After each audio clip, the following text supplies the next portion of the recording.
ይሄ መቼም ተአምር ነው። ተአምር የደስታ ስሜታቸው ስለሳበኝ ተከተልኳቸው። ተአምሩ የት እንዳለ ያውቃሉ? የት ሄደ ደግሞ? ትዝብትን በተረክ። ይህ በሀቅና ሳቅ ሚዲያ የሚቀርብላችሁ ሳምንታዊ ዝግጅት ነው።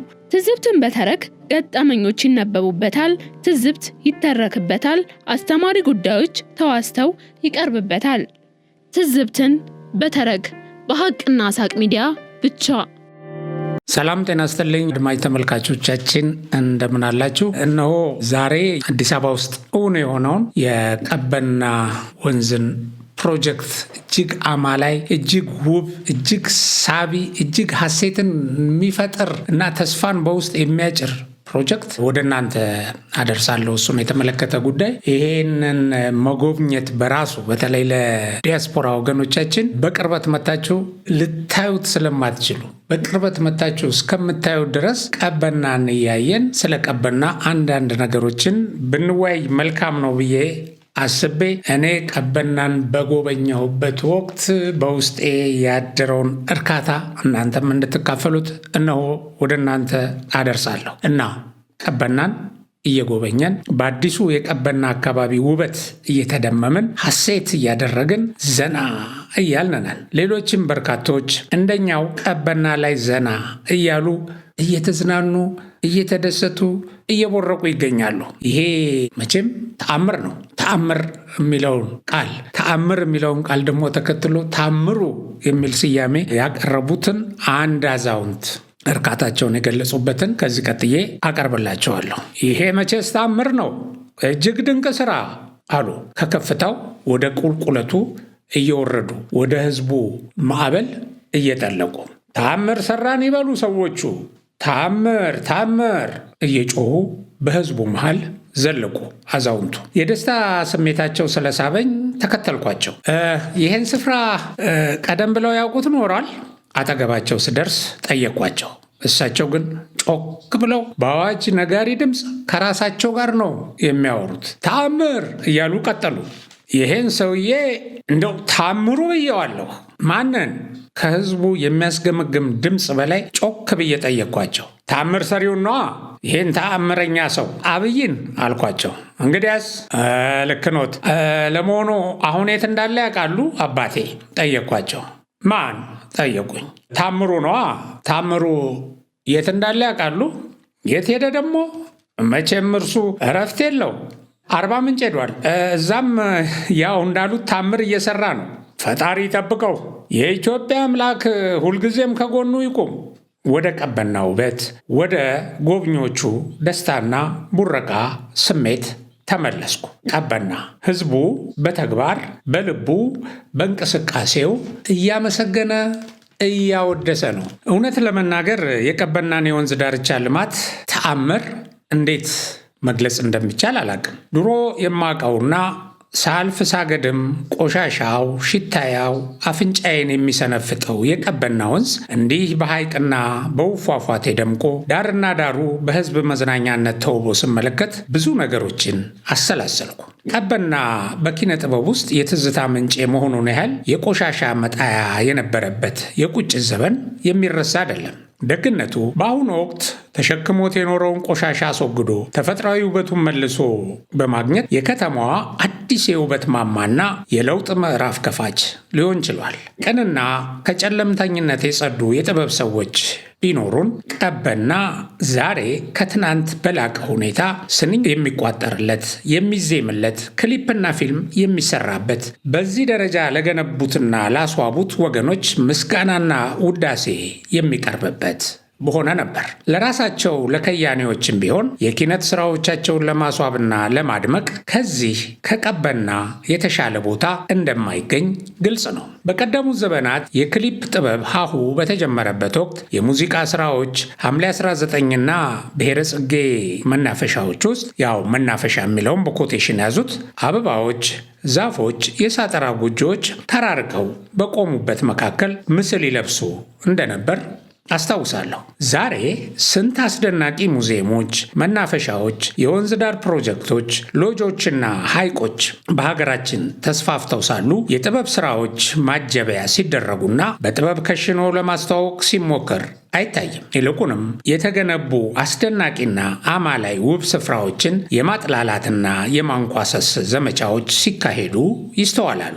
ለመልካም ተግባራትና ሐሴትንና ተስፋን ለሚያጎናጽፉ ስፍራዎች አድናቆትን ከመቸርና ለሰሪዎቹ ውዳሴን ከማቅረብ ይልቅ የሕዝቡን እርካታ ለመንጠቅ፣ ደስታውን ለማጨለም ዳስ ጥለው የሚያለቅሱ ጥቂቶችም ቢሆኑ እየታዩ ነው። ሕዝቡ ግን በተግባር እያመሰገነ ነው። በውብ አካባቢዎቹ በውስጡ በሚሰማው ሙዚቃ ራሱ ሐሴት እያደረገ እውነታውን ይናገራል። ሕዝቡ በቀበና ወንዝ ላይ የተሰራውን አስደናቂ ፕሮጀክት አስመልክተው ስሜታቸውን የገለጹ ጸሐፍት አሉ። ከነዚህ ውስጥ ልደታ ከተባሉና ከዓለምነህ አበበ ጽሑፎች ውስጥ ቀንጨብ አድርጌ ወደ እናንተ አደርሳለሁ። ለመሆኑ የአዲስ አበባ ነዋሪዎችና ልጆቻችን በአንዳንዶች ዘንድ በቆሻሻ ውስጥ እንድንኖር የተፈረደብንና ለውበትና ለንጽህና ያልደረስን አድርገው የልጆቻችንን ደስታና ጤና በብልጭልጭ መብራት፣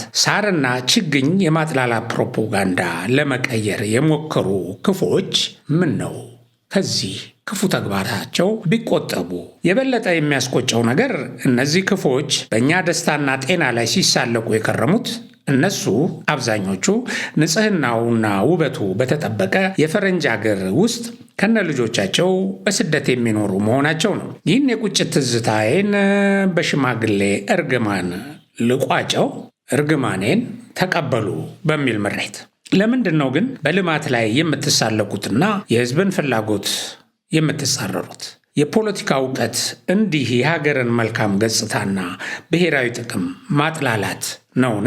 በአንድ ወቅት ኡጋንዳ ካምፓላ በነበርኩበት ጊዜ ጓደኛ የነበረውና አዲስ አበባን አሳምሮ የሚያውቃት ናሚቢያዊ ቀልድ አዋቂ ጎረምሳ ኬቨን አዲስ አበባን ሲተች አዲስ አበባ ሴቶቹ ውብ ናቸው፣ ከተማዋ ግን በቆሻሻ የተሞላች ነች ያለኝን እስካሁን አስታውሰዋለሁ። እስካሁን ያስቆጨኛል። አዲስ አበባን የከበቧት ተራሮች፣ በዙሪያዋና በውስጧ የሚገኙ እጽዋት፣ አዕዋፍ፣ እንስሳት፣ ወንዞች እንዲሁም ሌሎች የተፈጥሮ ሀብቶች ከተማዋን ለኑሮ ይበልጥ ተስማሚ የሚያደርጉ የፈጣሪ ገጸ በረከቶች ናቸው። ሁሉም ዜጋ በባለቤትነት ሊንከባከባቸውና ሊጠብቃቸው የሚገቡ የተፈጥሮ ሀብቶቻችን ለነገው ትውልድ አርቆ ባለማሰብ ችግር ከፍተኛ ጉዳት ሲያስተናግዱ ቆይተዋል። ውስብስብ ችግሮችን ካስተናገዱ፣ አስታዋሽ ካጡ፣ ችላ ከተባሉ የከተማችን ጸጋዎች ውስጥ የከተማችን ወንዞች ተጠቃሾች ናቸው። እጅግ በሚያሳዝን ሁኔታ ወንዞችን የቆሻሻ መጣያ አድርጎ የመመልከት አስተሳሰብ በመዳበሩ የተለያዩ ቆሻሻዎችን ወንዝ ላይ የሚጥሉ ግለሰቦች ቁጥራቸው ቀላል አልነበረም። አሁንም ጥቂት የማይባሉ ይህንን ተግባር ያከናውናሉ። ሕሊናቸው ባይወቅሳቸው እንኳን የሕግ ተጠያቂነት ያለ የማይመስላቸው አንዳንድ ደንታ ቢሶች ይህንን ተግባር እያከናወኑ ናቸው። የቀበና ወንዝ ከሚመነጭበት ከእንጦጦ ተራራ ትንሽ ወረድ እንዳለ ጀምሮ ወንዙ በሚወርድባቸው በሁሉም አካባቢዎች ፌስታልን ጨምሮ የተለያዩ ደረቅ ቆሻሻዎች ተከምረው መመልከት የተለመደ ሆኖ ቆይቷል። የወንዙ ተፈጥሮ ለቆሻሻ መጣያነት የሆነ ወይም የተፈቀደ እስኪመስል ድረስ ወደ ቀበና ወንዝ የማይወረወር ቆሻሻ አልነበረም። የሰው ልጅ በዚህ ልክ ከተፈጥሮ ጋር በመጣላት ሕልውናውን አደጋ ላይ ይጥላል እንዴ ያስብላሉ። አደገኛ ድርጊቶቹ ቀበናን ጨምሮ በሌሎችም የከተማችን ወንዞች ላይ ሲፈጸሙ ቆይተዋል። የመጸዳጃ ቤት ቱቦን ከቀበና ወንዝ ጋር የሚያገናኙ ግለሰቦች ቁጥራቸው ቀላል አልነበረም። የወንዝ ዳርቻ ፕሮጀክቶች ተደራሽ ባልሆኑባቸው የታችኛው የከተማችን አካባቢዎች አሁንም ቢሆን መሰል ችግሮች አይኖሩም ብሎ በልበ ሙሉነት ለመናገር አያስደፍርም። መደባበቅ ሳያስፈልግ ታግለን ማስወገድ የሚገባን ይህ የአደባባይ ገበና ነው። በዓለም ሶስተኛዋ የዲፕሎማሲ ማዕከል በሆነችው አዲስ አበባ የትኛውንም ከተማ ስለማይመጠን ፈጥኖ መታረም የሚገባው አጸያፊ ተግባር ነው። የቀበና ወንዝ ዳርቻ ፕሮጀክት ጋር በተያያዘ የወንዙን ሕልውና ለማስጠበቅ ከተደረጉ ስራዎች በተጨማሪ አውቀውም ይሁን ሳያውቁ ውሃውን በሚበክሉ ግለሰቦች እንዲሁም ተቋማት ላይ ጠበቅ ያለ ተጠያቂነት የሚያሰፍን የሕግ ማዕቀፍ መተግበር ጀምሯል። ወደ ወንዞች የሚለቀቁ ፍሳሾች ሁሉ ተገቢው ማጣሪያ ከተደረገላቸው በኋላ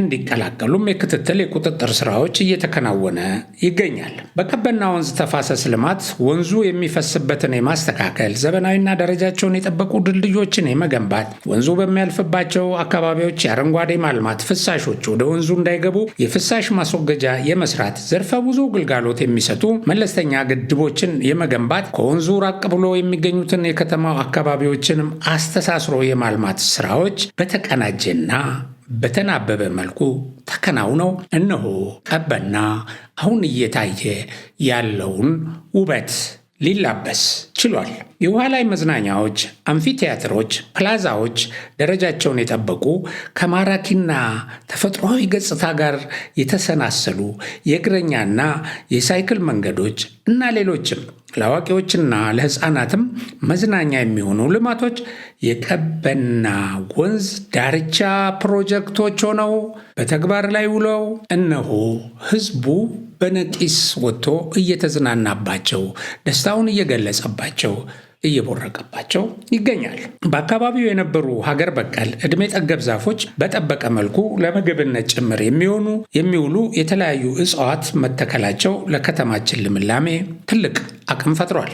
በነዋሪዎቻችን ቀና ትብብርና ተሳትፎ በራሳችን የጉልበት ሰራተኞች፣ በራሳችን ኮንትራክተሮች፣ በራሳችን መሐንዲሶች፣ በራሳችን ባለሙያዎች ከከተማ እስከ ወረዳ በሚገኙ አመራሮች የቅርብ ክትትል በመፍጠንና በመፍጠር እውን የሆነው የቀበና ወንዝ ዳርቻ ፕሮጀክት የአዲስ አበባን ሁለንተናዊ ተምሳሌትነት አስፍቷል። ኮንሶን በእርከን ስራ ለዓለም ካስተዋወቁና ኢትዮጵያን ካኮሩ እናት አባቶቻቸው ጠንካራ የሥራ ባህል የወረሱ የኮንሶ ወጣቶችም በቀበና ወንዝ ዳርቻ ፕሮጀክት ጉልህ አሻራቸውን አሳርፈዋል። በአፈርና ውሃ ጥበቃ ስራው ዓለም አቀፍ ዝናን ያተረፈውን የኮንሶዎችን የእጅ ጥበብ በከተማችን ለማሳረፍ ምቹ ሁኔታ የፈጠረው የቀበና ወንዝ ዳርቻ ፕሮጀክት በአንድ በኩል የሁላችንም ቤት የሆነችውን አዲስ አበባን በጋራ ለመገንባት፣ በሌላ በኩል ደግሞ የህዝብ ለህዝብ ትስስራችንንም ከማጠናከር አኳያም የላቀ ፋይዳ አበርክቷል።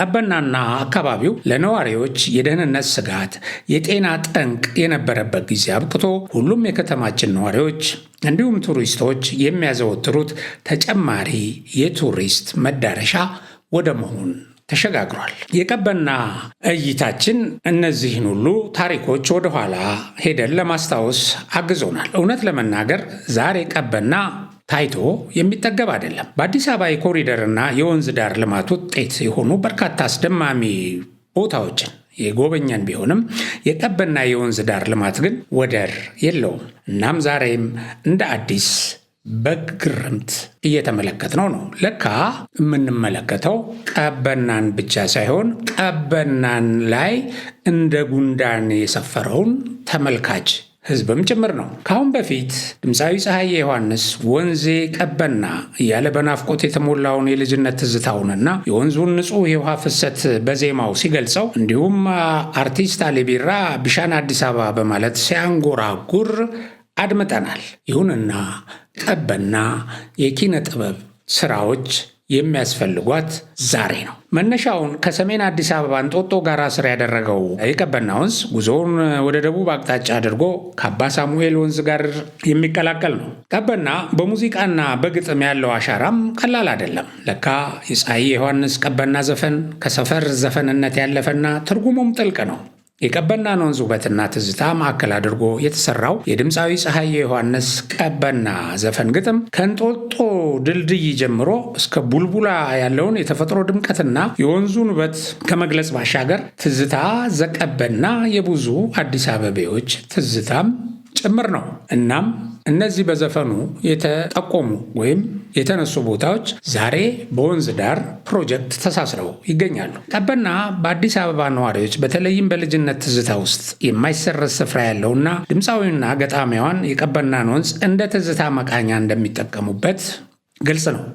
እንጦጦ ተራራ ላይ ተወልዶ ቁልቁል በመንደርደር የ10.5 ኪሎ ሜትሩንና የ59.7 ሄክታር መሬት የወንዝ ዳር ስፋቱን ለአስደናቂ የወንዝ ዳር ልማት ገብሮ ከአባ ሳሙኤል ወንዝ ጋር የሚቀላቀለው የቀበና ወንዝ ሌላም አንገት አስደፊ ታሪክ ያለው መሆኑ አይካድም። በኪነ ጥበብ ውስጥ የትዝታ ምንጭ የመሆኑን ያህል የቆሻሻ መጣያ የነበረበት የቁጭት ዘመንም የሚረሳ አይደለም። ደግነቱ በአሁኑ ወቅት ተሸክሞት የኖረውን ቆሻሻ አስወግዶ ተፈጥሯዊ ውበቱን መልሶ በማግኘት የከተማዋን አዲስ የውበት ማማና የለውጥ ምዕራፍ ከፋች ሊሆን ችሏል። ቅንና ከጨለምተኝነት የጸዱ የጥበብ ሰዎች ቢኖሩና ቀበና ዛሬ ከትናንት በላቀ ሁኔታ ስንኝ የሚቋጠርለት የሚዜምለት ፊልም የሚሰራበት በዚህ ደረጃ ለገነቧትና ላስዋቧት ወገኖች ምስጋናና ውዳሴ የሚቀርብበት በሆነ ነበር። ለራሳቸው ለከያኔዎቹም ቢሆን የኪነት ስራዎቻቸውን ለማስዋብና ለማድመቅ ከዚህ የተሻለ ቦታ እንደማይገኝ ግልጽ ነው። ይህ ቀበና ወንዝ ዳርቻ ልማት ፕሮጀክት በውሃ ሀብት ስራዎች ዘርፍም አንድ ትልቅ ግድብ፣ 16 አነስተኛ ግድቦች፣ 3 ቼክ ዳሞች እና 20.2 ኪሎ ሜትር ርዝመት ያለው የወንዝ ድጋፍ ግድግዳ አለው። በመዝናኛና ውበት ዘርፍ ደግሞ 1.2 ኪሎ ሜትር የሃይኪንግ የእግር ጉዞ መንገድ፣ 3 ማራኪ ፏፏቴዎች፣ 2 አምፊቲያትሮች እንዲሁም የተለያዩ ፕላዛዎች ሲገነቡ በአረንጓዴ ልማት ዘርፍ ደግሞ 59.7 ሄክታር ስፋት ያለው የአረንጓዴ ልማት ስፍራ አለው። 50,330 የተለያዩ የዛፍ ችግኞች ተተክለውበታል። እውነቱን እንነጋገርና የቀበና አስደማሚ ውበት በቃላት መግለጽ ከባድ ነው። በቃላት እገልጻለሁ ብሎ መሞከርም ያበላሸዋል። እንግዲህ በአይኖቻችሁ ተመልክታችሁና በእጆቻችሁ ዳብሳችሁ ስሜታችንን እንድትጋሩ እየጋበዝኩ ይህን የሚያጥላሉ የብልጭልጭ ፕሮፓጋንዳ አናፋሾች ግን የተረገሙ ናቸው።